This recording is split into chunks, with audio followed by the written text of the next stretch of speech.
Hello അമ്മമാരെ, നമുക്ക് ഒരു ഒഴുകക്കറി വെച്ചാലോ? എന്നും നമ്മൾ ഒരേ രീതിയിൽ തന്നെയല്ലേ ഒഴുകക്കറി വെക്കണം. ഇന്ന് നമുക്കൊന്ന് വ്യത്യസ്തമായിട്ട് വെച്ച് നോക്കാം കേട്ടോ. അതിന് ഒരു തക്കാളി എടുത്തിട്ടുണ്ട്, ഇഞ്ചി, വെളുത്തുള്ളി, പച്ചമുളക്, കുഞ്ഞുള്ളി. ഇതെല്ലാം നമ്മൾക്ക് മിക്സിയുടെ ജാറിലോട്ട് ഇട്ടൊന്ന് നന്നായിട്ട് അരച്ചെടുക്കണേ. മുളകും ഇട്ടങ്ങ് അരച്ചു, എല്ലാം കൂടി ഇട്ടങ്ങ് അരച്ചെടുക്കണം. എന്നിട്ട് ഇത് അരച്ചങ്ങ് എടുത്തിട്ടുണ്ട് കേട്ടോ. ഇനി നമുക്കൊരു നന്നായിട്ട് വെക്കാം. ചട്ടി വെച്ചിട്ടുണ്ട്, അതിലോട്ട് ശകലം കടുകും ഉലുവയും ഇട്ടിട്ടുണ്ട്. അതെല്ലാവരും ഇടുന്നതാണല്ലോ, അതേകൂട്ട് ഞാനും അത് ഇട്ടിട്ടുണ്ട് കേട്ടോ. ഇനി നമുക്കത് കഴിയുമ്പം അതൊന്ന് പൊട്ടി വരുന്ന നേരത്തേന് നമുക്ക് ശകലം മഞ്ഞപ്പൊടി ഇടണം.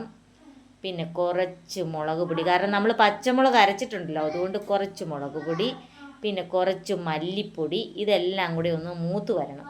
ഇത് നന്നായിട്ടൊന്ന് മൂപ്പിച്ചെടുത്ത ശേഷം അതിലോട്ട് നമ്മൾ ഈ അരച്ച് വെച്ചേക്കണമുണ്ടല്ലോ, അത് നമ്മളങ്ങ് ചേർത്ത് കൊടുക്കണം അതിലോട്ട്. അപ്പം നല്ലൊരു കൊഴുപ്പ് കിട്ടും നമ്മുടെ കറിക്ക് കേട്ടോ. എന്നിട്ട് നമ്മളത് നല്ലതായിട്ട് മൂത്തിട്ടുണ്ടേ, നല്ല രീതിയിൽ മിക്സ് ചെയ്ത് ആ മിക്സിയുടെ ജാറും എല്ലാം കഴുകി അങ്ങോട്ട് ഒഴിക്കണം കേട്ടോ. നമ്മൾ ശകലം ഉപ്പിട്ട് കൊടുക്കുവാണേ, അതെല്ലാം നല്ല രീതിയിൽ മൂത്ത് വരണം. അപ്പോഴേക്കും നമ്മൾ പുളി ഇട്ട് കൊടുക്കണം കേട്ടോ. പുളി ഒന്ന് മൂത്ത് വരട്ടെ. പുളി ആ അരപ്പിലോട്ട് അങ്ങ് ഇട്ട് കൊടുത്തേച്ച് ഇനി നമുക്ക് ആവശ്യത്തിനുള്ള വെള്ളം അങ്ങ് ഒഴിച്ച് കൊടുത്താൽ മതിയല്ലോ. അതിന് ശേഷം നമ്മൾ അതെല്ലാം നല്ലതായിട്ടൊരു രീതിയിലായിട്ടുണ്ട്. മിക്സി കഴുകി ആ വെള്ളം കൂടി അതിലോട്ട് അങ്ങ് ഒഴിച്ചു കൊടുത്തു. ഇനി നന്നായിട്ട് കുറുക്കിയെടുത്തിട്ട് ആവശ്യത്തിന് വെള്ളം ഒഴിച്ചു കൊടുക്കുക കേട്ടോ. ആവശ്യത്തിന് മാത്രം, ഒത്തിരി വെള്ളം നമ്മൾ ഒഴിക്കണ്ട. ഇത് കണ്ട, ആവശ്യത്തിന് വെള്ളവും ഒഴിച്ചു കൊടുത്തു. ഒരു തിള വരുമ്പോൾ നമ്മൾ എന്ത് ചെയ്യണം, ഈ ഒഴുക അങ്ങോട്ട് കൊടുക്കണം.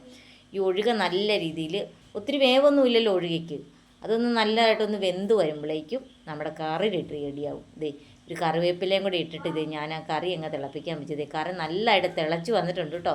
കറി നല്ല ടേസ്റ്റി കറിയാണേ. എല്ലാവരും ഇതൊന്ന് വെച്ച് നോക്കുകയും ചെയ്യണം. എനിക്കൊന്ന് സബ്സ്ക്രൈബ് ചെയ്യുകയും ചെയ്യണം. Bye bye.